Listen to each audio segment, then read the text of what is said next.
আচ্ছা আচ্ছা। এই নে নে, তাড়াতাড়ি খাবার নিয়ে এসে খাবারটা খেয়ে নে। আরে এইসব কাজ বাজ বন্ধ করতো, খাবারটা খেয়ে নে। আরে গোপাল, কাজ বন্ধ করলে খাবো কি রে? আরে বাবা, পেটে দুটো না দিলে কাজটা করবিটা কি করে?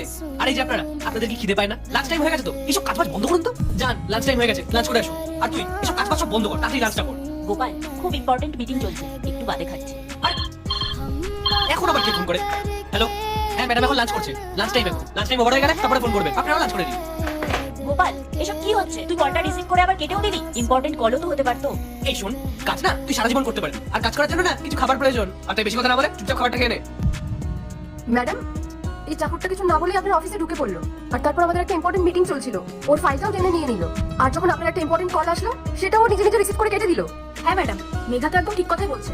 আপনি এত বড় একটা কোম্পানির ওনার, তার মধ্যে আপনার কোম্পানিতে কত এমপ্লয় কাজ করে, আর এই সামান্য একজন চাকর এসে আপনার মিটিং এ ডিস্টার্ব করছে, আর এমন ভাব দেখাচ্ছে যেন ও আপনার ভাই। আর এই যে চাকর, তুমি কি দেখতে পাচ্ছ না আমরা এখানে মিটিং করছি? যাও এখান থেকে।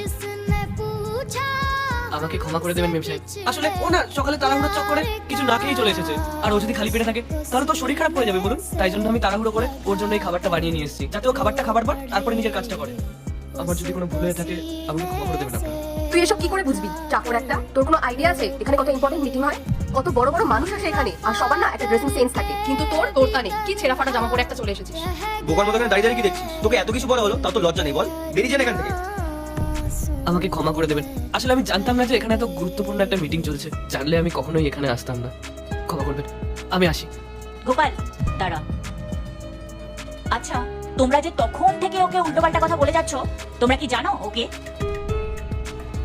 কি ম্যাডাম, ওর চেহারা দেখি তো বোঝা যাচ্ছে যে এই কোম্পানির চাকরি হবে। ও আমার ভাই হয়। ম্যাডাম, এটা আপনি কি বলছেন? ও আপনার ভাই? না না ম্যাডাম, এটা কি করে হতে পারে? ম্যাডাম, আপনি এত বড় একটা মাল্টিন্যাশনাল কোম্পানির ওনার, আর আপনার ভাই এরকম ছেঁড়া জামা কাপড় পরে আছে? আর সত্যি বলতে আপনার সাথে ওর কোনো মিলও নেই। ম্যাডাম, ও একদম ঠিক বলছে। আপনার ভাই মানে এই কোম্পানির ফিউচার ওনার। ম্যাডাম, ওর মধ্যে তো কথা বলার সামান্য ক্যাপাবিলিটিও নেই। প্লিজ ম্যাডাম, আমাদের সাথে এরকম মজা করবেন না। আমি তোমাদের সাথে কোনো রকম মজা করছি না, আমি সত্যিই বলছি ও আমার ভাই হয়। ম্যাডাম, ও যদি সত্যি আপনার ভাই হয় তাহলে তো এটা আপনার রেসপন্সিবিলিটি ছিল যে ওকে কোনো ভালো একটা স্কুলে পড়ানো। ও যদি কোনো ভালো জায়গায় পড়াশোনা করতো তাহলে তো ও একটা শিক্ষা পেতো যে কোথায় কেমন আচরণ করতে হয়, কোথায় কেমন ড্রেসিং সেন্স রাখতে হয়। ম্যাডাম, আপনি তো ওকে পড়াশোনা শেখাননি, তাহলে আমরা কি করে মানবো যে ও আপনার সত্যিকারের ভাই? এক সেকেন্ড, আপনারা কি নিজে থেকেই ভেবে নিলেন যে ও আমার ভাই না? আর সব থেকে বড় কথা, ও তো আপনাদের সাথে কোনো খারাপ ব্যবহার করেনি, ও তো শুধু খাওয়ার কথা বলেছিল, এতেই আপনারা ওকে এত কথা শুনিয়ে দিলেন। তারপরেও ও আপনাদের কাছে ক্ষমাও চাইলো। আপনারা কি জানেন ওর ব্যাপারে? আমি বলছি, ওর মা বাবা দুজনেই আমার এখানে কাজ করতো, কিন্তু একটা দুর্ঘটনায় ওনারা দুজনেই এই পৃথিবী ছেড়ে চলে যান। তখন থেকেই আমি ওকে নিজের ভাইয়ের মতো করে মানুষ করেছি। আমি মানছি ও আমার রক্ত।